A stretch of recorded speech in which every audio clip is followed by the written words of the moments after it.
Mais quelle honte! Des individus ont tenté de cambrioler la chanteuse Jane Birkin, 3 jours après sa mort. Une dure nouvelle pour sa famille qui doit déjà faire face à la terrible douleur de son décès. Comment peut-on faire une chose pareille? Alors que Jane Birkin est morte le dimanche 16 juillet à son domicile parisien, des personnes se sont rendues chez elle afin de cambrioler son appartement. Un geste honteux. Dans la nuit de mardi à mercredi, des individus ont en effet tenté de pénétrer chez elle, a appris BFM TV de sources policières ce mercredi. Peu avant 4 heures du matin, une amie d'enfance de l'artiste, qui se trouvait au domicile, a entendu des bruits derrière la porte. Des effectifs de police dépêchés sur place ont constaté des traces sur la porte d'entrée, la présence de morceaux de bois au sol, ainsi que des dégradations sur le montant métallique de la porte, est-il rapporté. La veille, 3 individus avaient déjà été mis en fuite par des voisins alors qu'ils tentaient de pénétrer dans les lieux.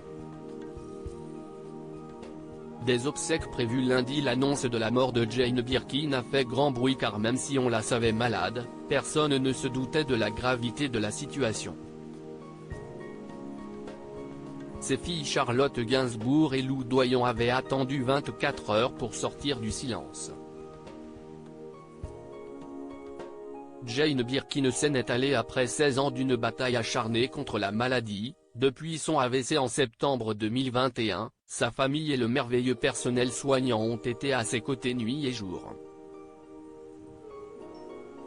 Depuis quelques jours, elle marchait à nouveau, était motivée de reprogrammer son Olympia et avait décidé de reprendre son indépendance.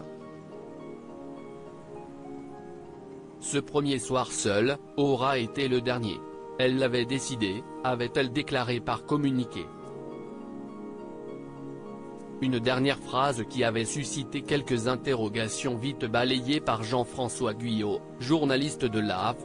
L'entourage de la chanteuse a précisé lundi soir à l'AFP que le décès était de cause naturelle.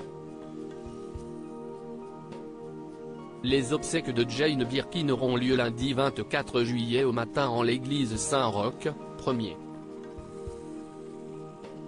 Un dernier adieu qui se déroulera dans l'intimité familiale et amicale, sur invitation.